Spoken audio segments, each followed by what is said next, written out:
Pakistan calls it Azad Kashmir, meaning free Kashmir. But what happens when people living there start demanding freedom from Pakistan itself? That's the question at the heart of a major crisis unfolding in Pakistan occupied Kashmir or POK, where mass protests, violent clashes, and demands for constitutional reforms have triggered one of the biggest political challenges Islamabad has faced in the region in years.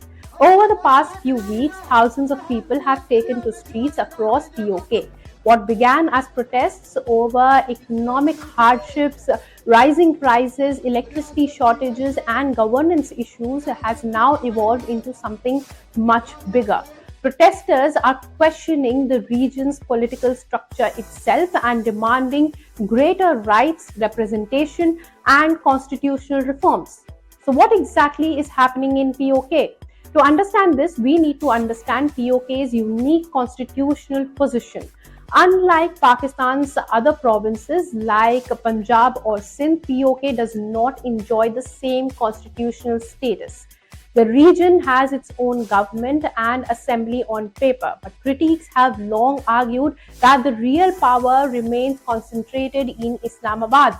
Many important discussions relating to governance, finance, and administration are influenced by Pakistan's federal authorities. This has fueled resentment among sections of local population for years. Now those frustrations appear to be boiling over.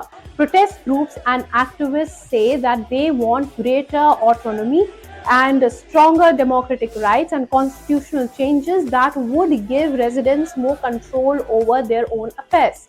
Some groups have even questioned why a territory described as free does not enjoy the same political rights available elsewhere. The Pakistani government's response has been controversial also.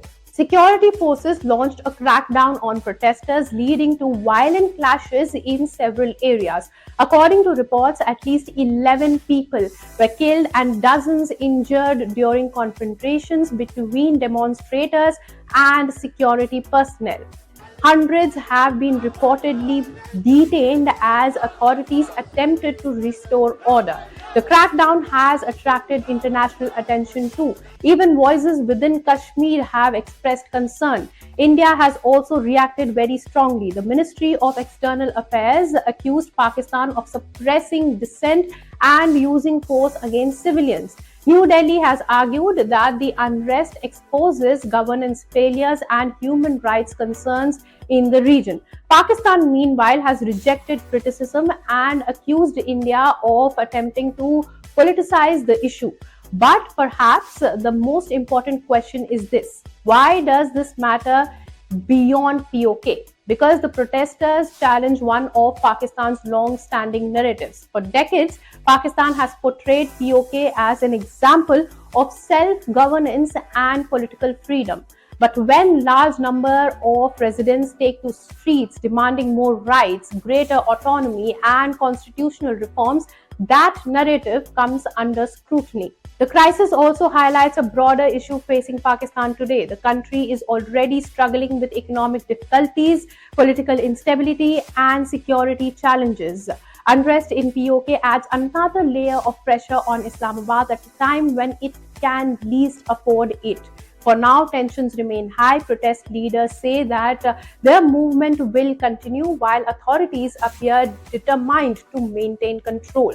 Whether this results in a meaningful reform or a deeper confrontation remains unclear though.